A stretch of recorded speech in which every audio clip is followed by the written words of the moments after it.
Hi, everyone. This is Jonah Davids, the producer of the CSBI podcast.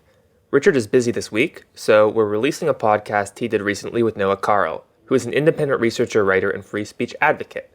The central theme of their discussion is, should we blame the West for the Ukraine crisis? Hope you enjoy.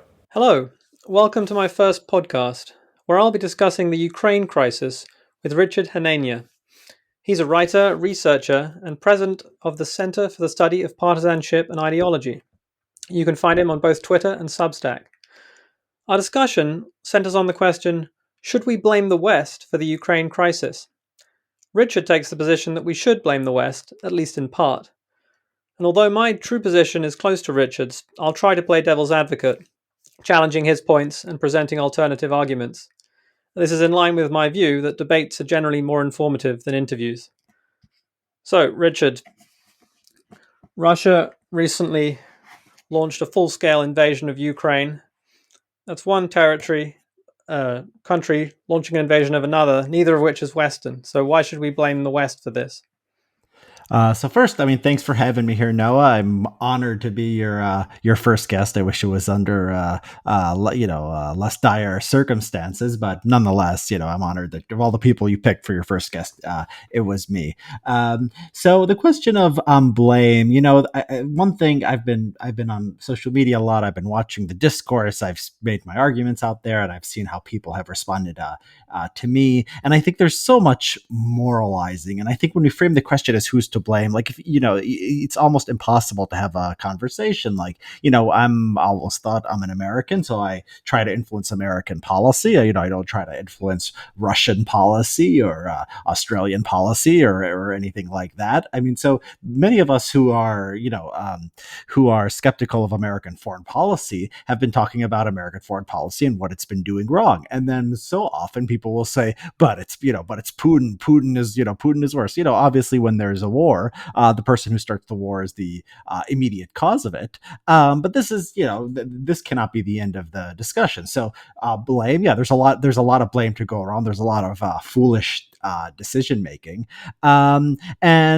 the question is, what are Russian motivations here? Now, there's two basic broad ways that people have looked at it. First idea is just that the Putin or Russia, or people who make these arguments usually personalize it, and they say Putin is just aggression. He wants to take over territory, and he's going to try to do it no matter what, and use whatever excuse he wants. I mean, if he was going to reestablish this, the Soviet Union or something like that. This is sort of the this is the argument, and you'll see so many comparisons to Hitler, and stuff is almost too stupid to deal with, but you see it from like serious people, so you have to address it. And so that's one theory. The other theory is that Russia is reacting to what's going on in the Ukraine, and it's going on to what's going on in the West. So Ukraine was basically a neutral state before 2014. It had Russian influence. It had Western influences. It was a democracy. There was a democratically elected government that came in and that wanted to go closer to Russia rather than the EU. There were protests supported by the West that overthrew that government. And what Russia's worried about in this other perspective, which actually takes into account Russia's security interest as something serious, is that basically you're going to have a state that is geared towards the West that could potentially threaten Russia, with missiles. It can threaten the rights of Russian speakers in the East, particularly in the east of the country, and it can basically be a sort of a cat's paw to eventually do regime change in Russia, which Russia takes very seriously. The U.S. has been a supporter of color revolutions all over the ex-Soviet sphere. And so when you look at the Russian argument that it's actually about NATO expansion, it's actually about American meddling in the region. It makes sense on a few grounds. First of all, this is this thing that they've been saying for a very long time. Maybe it's all just lies, but we have now close to 30 years of them saying NATO expansion is a big deal. We have records of American leaders until recently saying NATO expansion is a very big deal to them. People like Colin Powell and Will Burns, the current director of the CIA. You could find quotes like this. WikiLeaks revealed a bunch of this stuff, but also it's been in congressional congressional testimony. It's been publicly stated, so there's nothing secretive here. They've been saying it's not just Putin or just one individual. It's basically across the Russian political spectrum. They see a threat here, and then you can ask, is this rational? And maybe it's rational or maybe it's not. But all you have to do to understand why they would think this is to look at American behavior when other countries have tried to make alliances or tried to have any kind of relations with countries in the Western Hemisphere, particularly geopolitical rivals. The U.S. doesn't like that very much. The U.S. almost blew up the world over the Cuban Missile Crisis in the early 1960s. We have something called the Monroe Doctrine that goes back to near the founding of the country, which said basically that the Western Hemisphere was off limits. Even today, you see stuff like headlines like, Venezuela is forming relations with China or Russia, and it's something like, Russia will send like, a few advisors or something, or there'll be some kind of economic relationship, nothing like NATO expansion, nothing like a defensive military alliance. And we consider that threatening, right? I mean, it's just Venezuela's, not even that close, and it's not even doing that much with other countries, but somehow, we've told ourselves that Venezuela is a threat. So, the level of paranoia that is involved in American foreign policy, it's sort of strange that we can't see how Russia can see a superpower, a rival superpower on its doorstep in the Ukraine. It's really quite baffling. And, I have a hard time understanding the sort of lack of sort of what people call cognitive empathy to be able to see this. Right, so you've made a number of arguments there, and I'd like to address some of them or all of them during this conversation. You claim that NATO is the real reason why Russia has taken the action it has done in Ukraine, NATO expansion, that is. But Putin gave a speech recently in which he argued, did he not, that Ukraine is an artificial historical construct and that it ought to be part of Russia. So isn't this pretty strong evidence that Putin does simply want more territory for Russia? Well, I wouldn't say he exactly said Ukraine should be a part of Russia. I mean, the Ukrainian state should be abolished. I don't think he went that far as something that he believes. But when people, so the idea, basically, it was an appeal to a kind of cultural ethno-nationalism. I mean, and there's truth to the idea that Russia and Ukraine, have very deep historical relations. But does that preclude the idea that there is people can think whatever they want about their neighbors, right? People can think that forever. People could say this is this is something that should be culturally closest to us. I mean, you need that. I don't doubt that there's a psychological aspect here, and there's sort of a historical, cultural idea about Ukraine and its relationship to Russia. But you also need the security threat to do something as drastic as an invasion. Going to war is a big risk. I mean, countries often they get sanctioned, they get overthrown during a war. So I don't doubt. I mean, this is part of what there is a psychological aspect to this. I mean, but it doesn't preclude the security concerns, which are eminently reasonable. I mean, another argument is Putin is not just a person who is unconstrained and doesn't have to take into account public opinion or anything else. So there was a recent poll before the war started where by a 2-to-1 margin, if you asked Russians, would you go to war to stop Ukraine from joining NATO, by a 2-to-1 margin, the Russians said yes. Now, if you asked them, would you go to war to annex Ukraine, a slight majority said no. I mean, so a lot of people would want to go to war to annex Ukraine, but it's not a majority of Russians or even a plurality of Russians, according to that poll. So if you think that the Russian leadership has to take into account domestic politics, even if there was an aggressive leader, NATO expansion and the threat of NATO expansion makes it much easier to sell the war. Even now, as is, there's a huge anti-war. I don't know about huge, but there's some kind of anti-war sentiment in Russia that the media has been covering. And you can imagine that if it wasn't for the threat of NATO expansion, if it wasn't for American expansion into Eastern Europe, there would be a lot more of that. People would see it as much more completely unjustified. So you don't accept that Putin's statements about NATO expansion are just a pretext for him to grab more territory for Russia at all? I mean, no, maybe. I mean, like at this point, maybe. I mean, it could, it could be that they've gotten to this point and they just think that there's no other way to stop NATO expansion. But there's a dynamic here in which, yes, there's people who think, there's people within Russia who are extreme nationalists. Maybe this is Putin or not, and maybe these people they want an opportunity to act, and they would have wanted to act anyway. I mean, it was like after September 11th in this country, there were some people who wanted to go to war with Iraq before September 11th, and then they found their opportunity. They were high up in the Bush administration, and they were able to do so. But without 9/11, I think nobody would doubt, or very few people would doubt, that we would not have ended up going into Iraq, right? So it was a combination of things. It was these people who wanted to go into Iraq, these neoconservatives who had a very hawkish view about the American role in the world and some Middle Eastern obsessions, and then it was the events of 9/11 that provided some kind of security threat to the U.S. that that brought us into the war. So everything is multicausal. That's why just like a simplistic explanation it's all this or it's all that. I mean, and trying to like assign blame to one side or the other. I mean, that's not very productive. The question is, what have we been doing as the United States? Have we made an outcome like this, a bloody war? Have we made it more or less likely? And what could our government have been doing better in the meantime? So if NATO or the US hadn't been meddling in Ukraine or in Eastern Europe in general, and Putin invaded Ukraine, you would accept that that was totally illegitimate and that the West bore no responsibility whatsoever. I mean, sure. I mean, if Putin, if there was nothing if there was sort of nothing going on, Russia was minding his own business, Ukraine was minding its own business, the U.S. was not trying to expand NATO or form a defense alliance with Ukraine or meddling in its internal politics, and then Russia invaded. So I'm not saying that Russia is, even in this case, is blameless. Starting a war is a bad thing. Countries should not do it.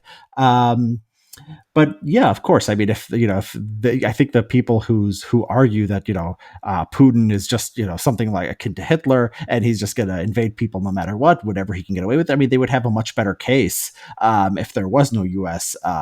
Intervention in Eastern Europe or NATO expansion. But that's not the world we live in. We live in the world where these people have been in charge, and they've led us to this point. Okay, so you talk about US intervention in Eastern Europe or in Ukraine in particular. But what's wrong with that? Doesn't every country's leaders have a right to engage with whomever they please, including the United States? I mean, as a general matter, yeah. I mean, the U.S. has you could say has a right or not. I mean, this is talk about rights. I mean, I think a lot of people in international relations say this is sort of a smokescreen for these are just arguments people make. But let's take morality seriously.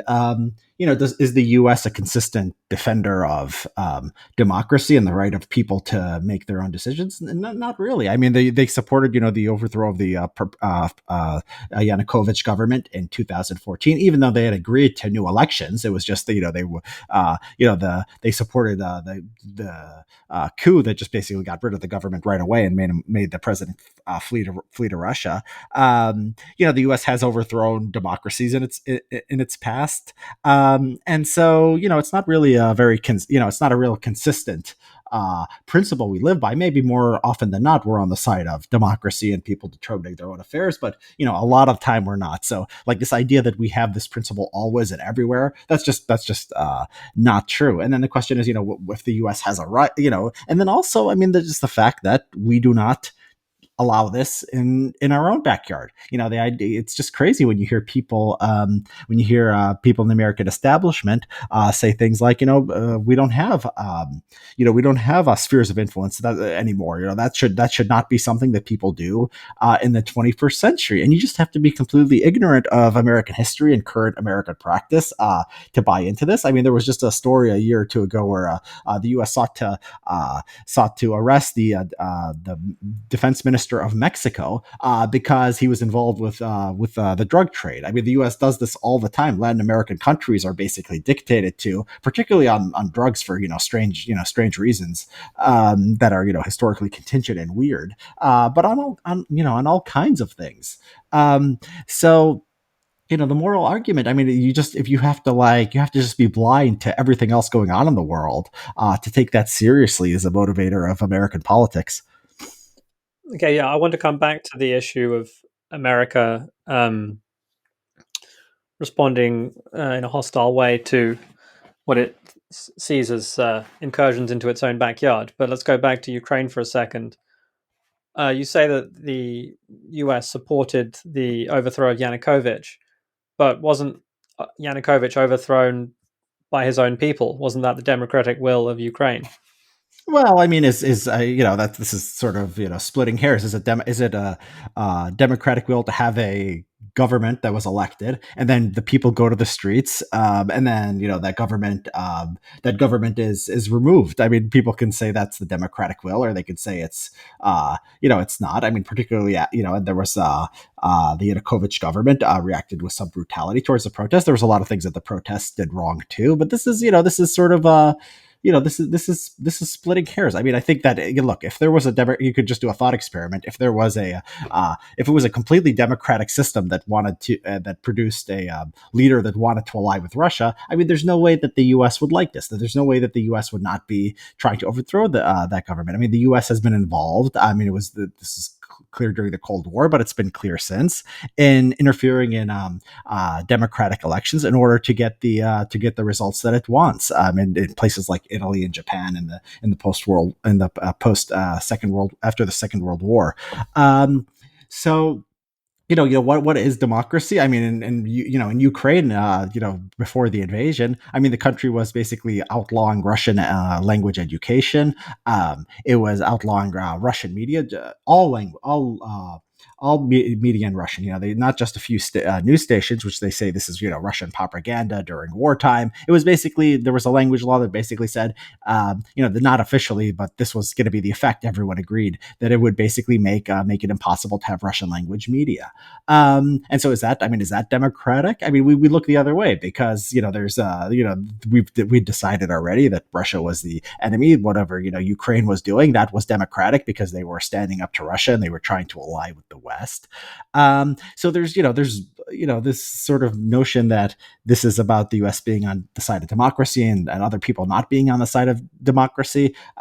There's truth to it. I won't deny that the U.S. is probably on average much more pro-democracy than Russia, but it's very selective. It's not as simple as people like to think. Okay, so let's go to the issue of the US dealing with its own backyard. Isn't that basically because the US is the global hegemon, so it gets to abide by different rules than everyone else? Russia is a second or third tier power, and it doesn't enjoy the same entitlements. I mean, yeah, I mean that's one kind of justification.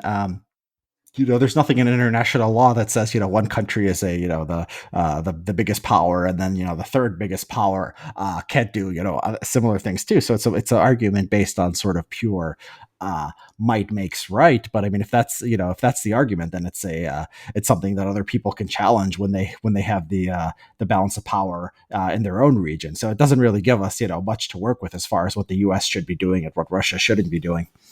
But if we're dealing with the issue of what caused or contributed to this crisis in Ukraine, and one response is, well, Russia didn't want Ukraine to take certain decisions that it has done, or didn't want the West to take certain decisions in coordination with Ukraine on the grounds that this is its sphere of influence. Couldn't one just respond, well, Russia doesn't get to have a sphere of influence. Ukraine is a sovereign country and it can do what it wants. I mean, yeah, you could say that, but then, like I said, I mean, that's inconsistent with a lot of other American behavior about what countries are allowed to do or not allowed to do. If it, so we have to distinguish whether you're making sort of a legal argument or a moral argument or just a makes right argument. I mean, if it's a might makes right argument, Russia right now is saying no, we do get to have a sphere of influence, and they're gonna, go to war, and they're gonna, they're gonna bomb people, and they're gonna send troops into the country to assert the the alternative perspective.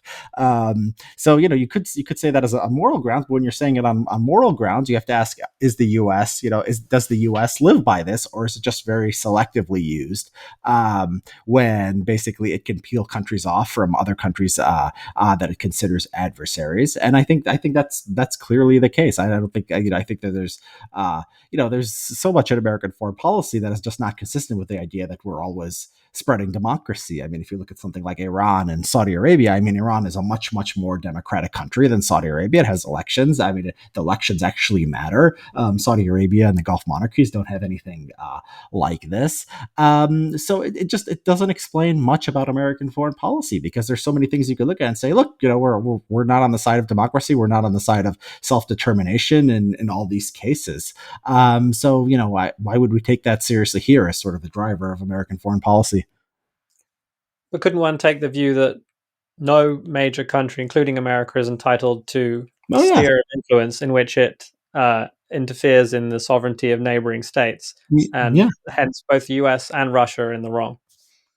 Sure, that is a completely defensible position. Yeah, I think if either country didn't care about Ukraine, there wouldn't be a conflict. I think Russia is probably more justified in caring about Ukraine because it's on its border, and even though if you care about the cultural, historical significance of Ukraine to Russia, it makes sense. I mean, there's no even plausible security argument for why the U.S. Would care what government was in Ukraine. So you could, I think the Russia security concerns here are much more understandable.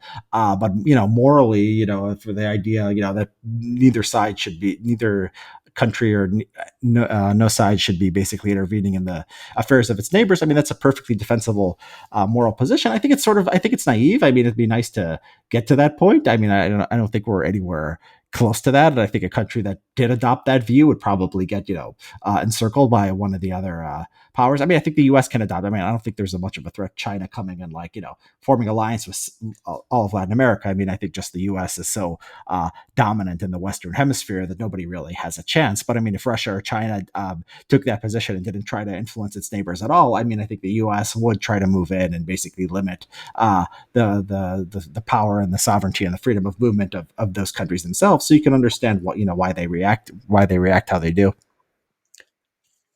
But there's a difference, isn't there, between Russia and before it the Soviet Union interfering in its neighbors' affairs and in other countries' affairs around the world, because it was a totalitarian dictatorship, whereas the US, for all its faults, is a liberal democracy, and while there may be exceptions, it generally does promote democracy around the world. I mean, yeah, I mean, it does promote democracy around the world. I mean, sometimes that's been terrible. I mean, Iraq. I mean, the U.S. killed hundreds of thousands of people promoting democracy in Afghanistan.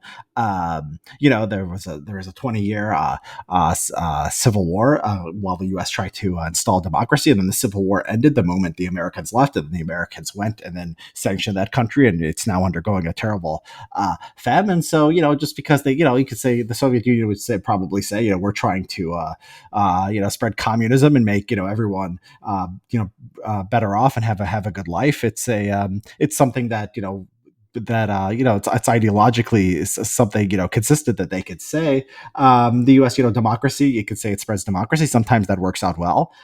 Sometimes that works out terribly. But it's at least an honest argument. Look, I will say, the idea that there's nothing. There's no threat from NATO expansion, that Russia doesn't really care about NATO, that the U.S. is actually defending its own material interests here. I think that those arguments are very hard to make with a straight face. The idea that America is just morally superior and it should just spread democracy, and that's what most people want most of the time, I think that's at least defensible. I don't think that's a crazy argument. Now we can get into the practicalities of whether that leads us to a good place, but I do think it's at least there's nothing inherently just ridiculous or self-contradictory about that argument. Okay, so going back to Ukraine then, shouldn't we put ourselves in the Ukrainians' shoes? They want to live in a prosperous country and they want to have a sense of security, which they can't have while Russia, this belligerent country with a gigantic military, is on their borders threatening them. So they have every right to join NATO if that's what they want. I mean, yeah. I mean, in theory, look, you have to, in theory, yes. I mean, there wasn't, I haven't seen actually the latest polls on Ukraine and NATO. I know, 5, 10 years ago, it was split, or there was actually a majority against it, or a plurality against it. So it's not, it's not clear, how we got like people choosing. I mean, now I think there's probably is a majority, but that changes, across time. I mean, there was a democratic elected government that wanted to sign a economic agreement with Russia, and that that was overthrown. So it's these you take polls and you take democratic will, and it sort of changes over time. So it's hard to like look at a country like the way we look at a person and say this is what this country wants. I mean, look at your country Brexit. I mean, the British people I think voted like 52-48 to want Brexit. If someone had a new election and then it was they voted against Brexit. I mean, and they wanted to rejoin the EU. What would be the democratic will? It's sort of these are sort of these are games. I don't think they provide much guide to foreign policy. I think probably. I mean, I think what we had 10 years ago. I like to think more in terms of what's not going to lead to disaster, what's not going to lead to war, what's not going to lead to a potential nuclear exchange. And this is the low prob. This is what concerns me the most. This is the low probability event. The 2 or 3% chance we're going to have a nuclear exchange over this. That's what I'm thinking about more than in terms of like what's this country's choice or what's that country's choice. I mean, that stuff is nice to have, but if Ukrainian sovereignty, if we can even agree with that, what that is and what that means and what the will of the people is, if we have that, if the cost of that is a war between the U.S. and Russia, or even a war that's going to devastate Ukraine, because that's what we're seeing right now. I question whether these are sort of this idea that you can just have principles without regard for the consequences. I think this is something that John Mersheim or other realists would say will lead you to disaster in foreign policy, and I think they're generally right about that. So if Ukraine stays or stayed within Russia's sphere of influence, as realists might say it should have, wouldn't it languish in corruption and lack of economic development? On the other hand, if it was brought into the West sphere of influence and, say, integrated into the EU and NATO, wouldn't it enjoy the same prosperity that, say, Poland and the Baltic states now enjoy? And isn't denying them that on the grounds that Russia gets to have a sphere of influence unjust? Well, I mean, the worst thing for for your economic circumstances is war. So, I mean, if you're worried about economic growth, I mean, that's the first thing you should try to prevent from happening. It's not a guarantee. It's not like under like the Soviet system, where you were guaranteed if you adopted the Soviet system, you were going to be worse off than if you adopted the capitalist system. I mean, Belarus has done better than Ukraine. Belarus has been tied more closely to Russia since the collapse of the Soviet Union. It's done okay. I mean, Kazakhstan has done okay for itself. It's pretty close to Russia. I mean, has oil wealth. I mean, Russia itself has had better economic growth. It is better economically than Ukraine. Again, this is gas, so there's complicating factors here. So yeah, I mean, I think that there's nothing that precludes getting wealthy within the Russian sphere of influence. Maybe you're more likely to within the EU sphere of influence, but it's not even like it's not even clear that Russia, we probably wouldn't like Ukraine, economically integrating completely with Western Europe, but it doesn't. I don't think that that's as important as the security concerns, NATO, the U.S. military advisors, the potential troops there, the sort of the cultural, nationalism that's going into attacking, the Russian speakers and their ability to educate their children and their ability to have their own media. I think these things are more important to Russia. So I think that I would say that first of all, I mean, avoid war. I mean, avoid nuclear war. Humanity needs to survive, and having having a war is just bad for the economy. And second, I don't think giving up on NATO and giving up on the things that really bother Russia the most are necessarily fatal for economic growth. I think you could do economically well. It depends on having smart policies, dealing with corruption, all these other things. When you refer to the shutting down of television channels in Ukraine, wasn't this motivated by the discovery on the part of the Ukrainian authorities that a very influential Russian-backed politician was plotting a coup against them. Yeah, I mean that's what they say. I mean, it's hard for us from judging outside. It's always it's hard to judge these things. But I mean, it's not just a few channels. So whatever we think of, these individual cases. This is reported in the Western press. It's reported in Radio Free Europe that basically there's a language law that says if you produce something in a different language other than Ukrainian, you have to produce like the equivalent in Ukrainian. So if you have like a Russian language newspaper, then you basically have to write like the same newspaper every day in Ukrainian, right? And so what even Radio Free Europe, which is funded by the American government, I think maybe officially affiliated with the American government. I think it's part of the State Department, I believe. They're basically they admit that the goal of this is to shut down Russian media. So, even if you have like legitimate concerns about certain outlets, what's going on in Ukraine has gone way beyond that. And even the Hungarians, I mean, the Hungarians have said they wouldn't let Ukraine join NATO because there are some Hungarians in Ukraine, and they're not going to be allowed anymore to educate children in their own language. So, I mean, there's a lot of I think this goes beyond what you'd say is sort of common sense security interest. Now, maybe countries have a right to do this, but you can understand why there would be reaction on the Russian side. So, in general, do you believe that powerful countries have a right to, or can be expected to, interfere in the affairs of other countries if populations living in those other countries happen to descend from the same stock as theirs? It's not about, it's not about right. I mean, I think that, I think talking about rights, even for like, I'm not a philosophy person. So even for individuals, when we talk about, rights for individuals, I'm a little bit, I think more in terms of utilitarian calculation, right? So for countries, I mean, the idea of what is right and, who has a right to do what to me is even more sort of a fuzzy concept. I think more in terms of what is going to achieve, a world where we have prosperity, where we have the lowest chances for armed conflict, where we have lowest chances for particularly great power war. I mean, if you have to choose between a world where you have more little wars but fewer big wars, you want to have more little wars because the big wars can be just so destructive with nuclear exchange. The big wars, World War I, World War II, these kill orders of magnitude more people than the smaller wars. So this is the way I think in these terms, and generally countries I think care about their neighbors, the large powers. I think that's reasonable. I mean, I think that there should probably be moral suasion. I think people who oppose American foreign policy in Latin America, for example, I mean, it would be great for them to advocate for the U.S. to treat Latin American countries differently. It wouldn't be great for China or Russia to come build bases on our doorstep. I mean, that's going to end in a very bad case. Even though they could say, well, look, Venezuela, they have a right to have their own to choose their own alliances and do what they want in foreign affairs. I think that would be disastrous because the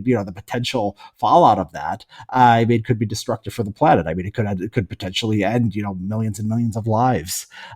So yeah, I think that accepting that countries have a sphere of influence that the great powers do, I think is better than the alternative, which is countries going to the other side of the world. Sometimes egging on these countries to fight to stand up to the person in their backyard. Often, the country that's coming in from the outside doesn't, is not as powerful as it thinks, doesn't have as much local knowledge, just comes in and sort of screws everything up.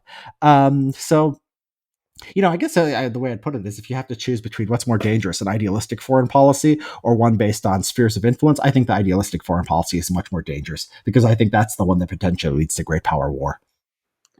But shouldn't we promote the view that every country is sovereign and every country should be peaceful? And if this country isn't peaceful, then there may be a role for a hegemon to intervene, but only to maintain peace. Yeah, I'm not. I mean, I'm not against.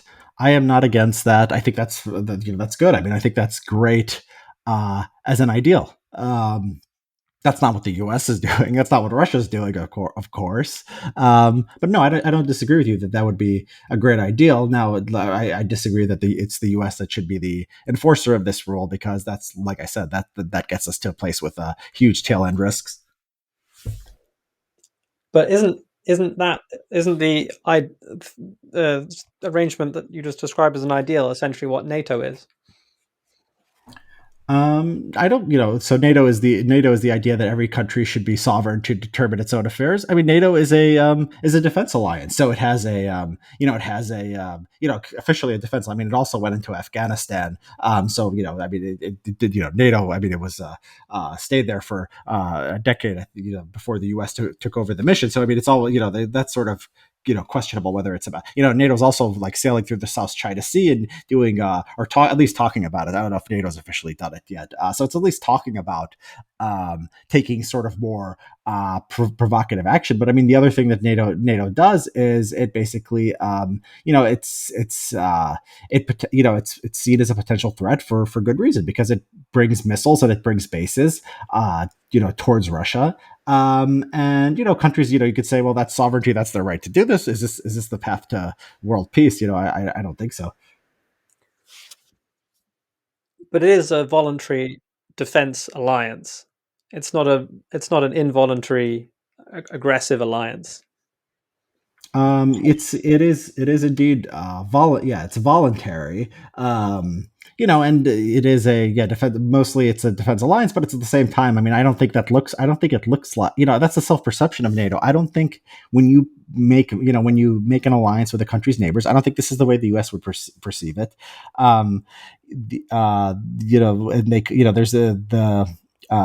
like my old who I worked, Bob Jervis, who I worked with at Columbia. I mean, he's written a lot about this. I mean, people will think often that their actions that are taken are defensive. I mean, they'll be seen as offensive from the other side. So, if China was building military bases, if it was putting missiles around the U.S., I mean, the U.S. would not consider that defensive. The U.S. would consider that offensive. So it is in the eye of the beholder. I mean, that's our perspective, but given the American history of intervening in other countries and engaging in regime change, and other Western countries to a more limited extent, I mean, it's not crazy that other countries don't see it that way. But isn't it perfectly reasonable for Eastern European countries that have US bases and even nuclear weapons in them to want those bases there, given what happened after World War II, namely that the Soviet Union invaded all of Eastern Europe and brought it under its influence? Yeah, I'm much less harsh on the decision making of these Eastern European countries. I mean, so if you can have an alliance with a country that's gonna defend you at no cost, I think a lot of countries, would take that. I mean, we just have to question whether it's good for the United States, whether it's potentially good for the world. So yeah, I'm less harsh on those countries than I am on American foreign policy decision making, because yeah, I understand why they would want that. Okay, so I'm running out of arguments as to why the West had no role to play in this crisis. So why don't we discuss the crisis itself, and in particular what might be done about it? So at this point, there's heavy fighting going on in various parts of Ukraine, and the casualties are piling up on both sides, and civilians are also dying. So what should the West do, or what would it do if it was acting rationally, according to you? So before the war broke out, I mean, I predicted that the intelligence was probably correct, that war was going to break out. And, I did just what I would recommend we do follows from the logic of what I've been saying. Go for a no NATO guarantee. Give it to the Ukrainians. Make Ukraine a neutral state. And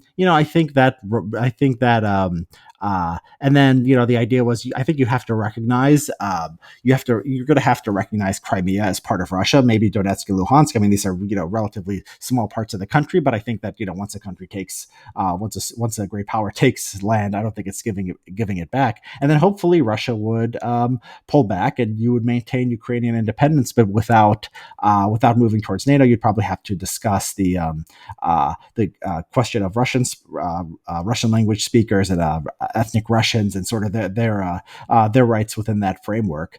But this is what I was saying before the war, and this is what this is I think the path to peace now. Right now, the Russians are saying that basically what they want is no NATO. They say recognition of Crimea, and they want things like demilitarization and denazification, which sort of sounds crazy, but you can at least negotiate. I would start with NATO. It's possible that it's possible. I'm not saying it's impossible that the well is so poisoned at this point that even if you did do the no NATO pledge and you did give them recognition of, say, Crimea and Donetsk and Luhansk, that Russia wouldn't keep wanting to fight and would want to annex territory. That would be unfortunate, but I can't say that's impossible. But look, they're not going to give up Crimea anyway. Ukraine's not going to join NATO anyway now because Russia is there and it's gonna fight to stop it. I mean, so that's going to achieve that goal no matter what. So at that point, I think you should sort of negotiate around these realities and try to hopefully end the bloodshed.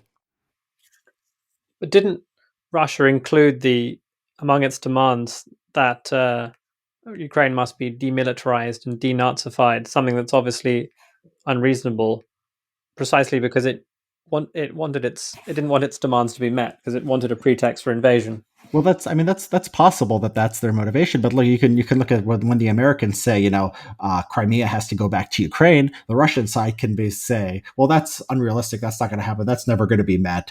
So therefore, we just know the Americans are aggressive and trying to overthrow us.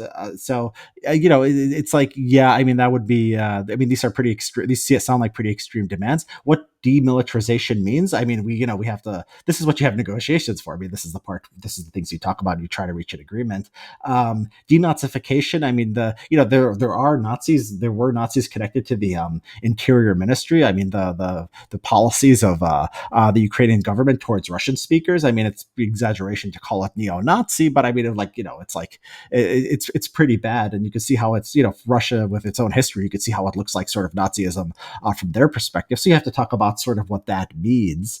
But these weren't always these weren't always the demands. I mean, Russia didn't always say Ukraine needs to have needs to not have a military. If that's what demilitarization, I don't know what demilitarization means. I mean, you have to sort of get down to that. And then the stuff about denazification. I mean, it never came up before because the Russian speakers had their own rights and the Russian language had its own legal status and legal protections.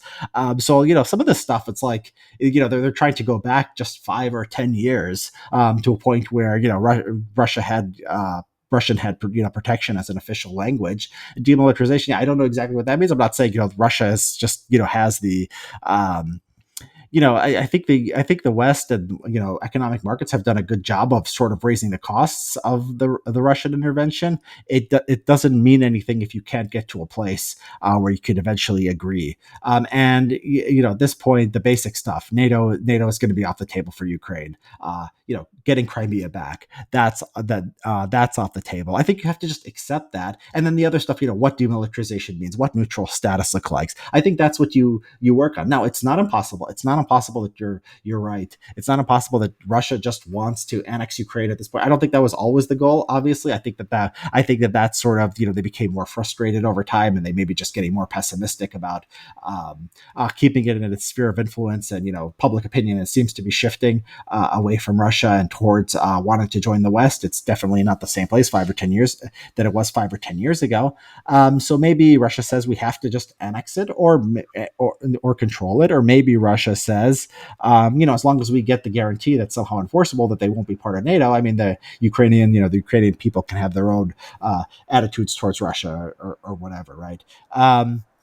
So yeah, I mean, this is nobody has perfect insight into sort of what the Russians' motivations are right now. But my suggestion would be accepting sort of the basic military realities, accepting what's going to happen with Crimea and NATO, and then going from there. So presumably this would involve Western leaders contacting the Russians and say, let's all sit down and negotiate. What if the Russians refuse and they say no, because their intention all along was to annex all of Ukraine? What should the West do then? Yeah, I think it's a difficult. I mean, I think it's a difficult situation. I don't think I think that we still have to try to avoid great power war. I mean, even like supporting the Ukrainians to get rid of the Russians. That what that looks like is a multi-decade bloody civil war. That's the worst possible outcome for Ukraine. So I wouldn't support a guerrilla war. I mean, I would support I would support basically I would try to work on basically trying to stabilize the situation. If that means Russia annexation, if that's what it's bent on doing, I mean that's what it's going to do. And the basic question is the U.S. going to go to war for that? I don't think it would, and I don't think it should, and I think it's dangerous if even we start talking about that. So I think that Russia wants some things from the West. I mean, Russia doesn't like these economic sanctions. I mean, you should use if now that we've done them, we should use them in a smart way, connect them clearly to some kind of humane, peaceful outcome. But if Russia's goals are maximalist, I think it's just a tough truth people are going to have to swallow that it's going to get its way in Ukraine. You said that the worst possible outcome would be a decade or multi-decade civil war. But didn't you write in one of your Substack articles that you thought an insurgency was very unlikely because of the terrain in Ukraine and because of the demographics? Yeah, I mean, I tended to think that, and I still pretty much think that. I mean, I think that's the a multi-decade civil war. No, I think I've adjusted my priors a little bit. I mean, I have a new Substack that came out today that people can look at, and I didn't think the Ukraine. I predicted the invasion, but I didn't think the Ukrainian resistance would be what it is. That being said, it hasn't even been a week yet. So it took the U.S. 3 weeks to conquer Baghdad. So we don't know. But yeah, I would be multi-decade, a decade long insurgency is a very long time. It doesn't happen that often. It's usually special cases where there's a lot of geographic factors. So I think like if the U.S. did nothing, if the West did nothing, basically, I think that I'd be surprised if this went on very long, right? Basically, the country would be pacified. But when you have this is a sort of unprecedented situation because you have all of Europe and the United States just making it sort of a cause célèbre. So I think that what you have in that situation is you may have basically enough ability to keep the war going, but not enough ability to actually kick the Russians out or end the war. And that would be the worst possible case because this is sort of what happened in Syria, where the U.S. basically supported the rebels. It wasn't enough to overthrow the government. If they would have overthrown the government, I mean, those rebels, I mean, there were some bad characters among them, so probably wouldn't have even been the best thing in that case. But basically, you sanctioned the country, you weakened it, you supported rebels trying to overthrow it, and then you basically just kept the civil war going for a long time until the government got control of at least most of the population centers. That is a terrible outcome from Ukraine. I do not wish that on anybody. Being part of a Russian Union is not worse than that. I'm sorry. I think it's just something we have to face. Ukrainians can make their own decisions, but I think if you're thinking about this from the outside, from a humanitarian perspective, and what decreases the risk to the greatest extent possible. I mean, another reason not to have a multi-decade long insurgency, just the longer that this goes, the more likely you have an escalation where you do have something happens where the U.S. and Russia end up in some kind of a major war or even a nuclear exchange, and that's another reason to end the war quickly because it's that's the tail end risk. That's the nightmare scenario that we don't want to see. But why are you so convinced that arming Ukraine in the form of providing missile launchers and other forms of advanced weaponry, combined with the really serious economic sanctions that have already been imposed, couldn't bring Vladimir Putin to the negotiating table quite quickly and result in a better outcome for the West and for Ukraine? Well, I mean, I hope he does. I mean, I hope he does come to the look. But we're talking about different scenarios. So if it's the scenario where they're just bent on annexation, um, countries can face really bad economic sanctions and a lot of isolation and stay going. I mean, Syria, I just mentioned North Korea. I mean, we reduced North Korea to famine status. and the government is still there. It's not basically doing whatever the U.S. wants. Venezuela, look what's happened to that country in the last few years, ever since the U.S. started sanctioning heavily. Cuba, we've had 50 years, and so all these countries are less powerful than Russia, and they're more able. We're more able to cut them off for the world, and it doesn't really change their behavior on the core issues they care about. So it's like tomorrow. We could wake up tomorrow, or maybe even by the time people hear this, and there could be a new government in Russia, or Russia could have folded. Um, Historically, I don't think that's what happens. I think that you raise the cost, you just keep the war going, and then you have to find a settlement at some point. So that could be outcome. I mean, that would be great, actually great outcome, because it would it would avoid further bloodshed. But I'm afraid that's not going to happen. I'm afraid it's especially not going to happen because I don't think we're in the position where we're going to give the NATO guarantee, or we're going to give the Crimea recognition of Crimea. And if we don't do that, then I think there's zero chance of that. Even if Putin is overthrown, um, you look at Russian public opinion on Crimea. Countries, superpowers don't give back land. If that's our demand for settling it, we're going to keep arming the Ukrainians until Russia gives back Crimea. This war will last forever, and we don't want that to happen. But if we allow Russia to keep keep Crimea and potentially the two breakaway regions in the east of Ukraine, doesn't the West look weak? And don't we give an incentive to the next authoritarian dictator to grab land on his country's borders? It's hard to say, because people say, well, it makes you uh, look weak, and I think I think actually, in some cases, on some things, we want to look weak because we're telling the truth. Like, we're not going to go to war over these countries in China, Russia's backyard, and yeah, that can have actually good consequences, because there's a more realistic picture of what's going on in the world. So in Georgia, in 2008, when basically the U.S. Made it a policy to bring Georgia and Ukraine into NATO, Georgia's soon after that thought the U.S. would have its back, and so it basically launched an invasion to get back breakaway regions that Russia was defending, and that started the Georgian Russian War of that year. And so I mean, if the U.S. didn't hold out hope for NATO, I mean, even you feel bad for Zelensky, because at one point he was saying, before the war started, give us an honest answer. Like, if you don't want us in NATO ever, if that's not going to work, just tell us. And we're not doing that. We have an official, like, open door policy towards NATO, and so we probably made the Ukrainians more willing to antagonize the Russians than they otherwise would have been. So giving people sort of false hope about what we're going to do, and then making them believe we're going to be there for them when in many cases we're not. I mean, that also has downstream consequences. I mean, look, I mean, my view is, it's a large extent shaped by John Mueller, who wrote a book called The Stupidity of War. I mean, war is making less and less sense over time.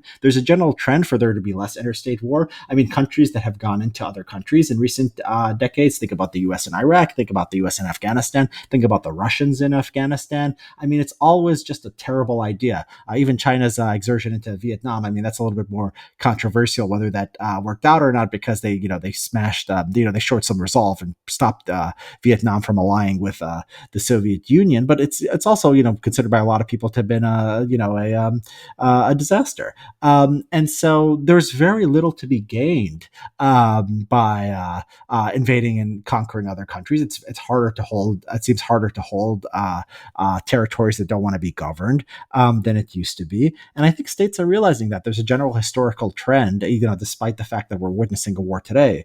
There's a general historical trend of there to be a lot less interstate conflict than they used to be. Some people will say, oh, that's because of American hegemony. I doubt it. I think you just look at the results of what wars have been like in recent decades, and I think that states are making rational calculations that it's just a very stupid thing to do. Okay, going back to Ukraine, if we let the Russians get what they say they want, namely the breakaway regions being recognized and ruling out NATO membership for Ukraine, aren't we just emboldening China to take Taiwan? I think that China. Look, I think China. I think China's going to do what it's going to do on Taiwan. I think that there's realities here that we're going to have to deal with, which is that China is surpassing the U.S. economically. Taiwan, it's in its own backyard.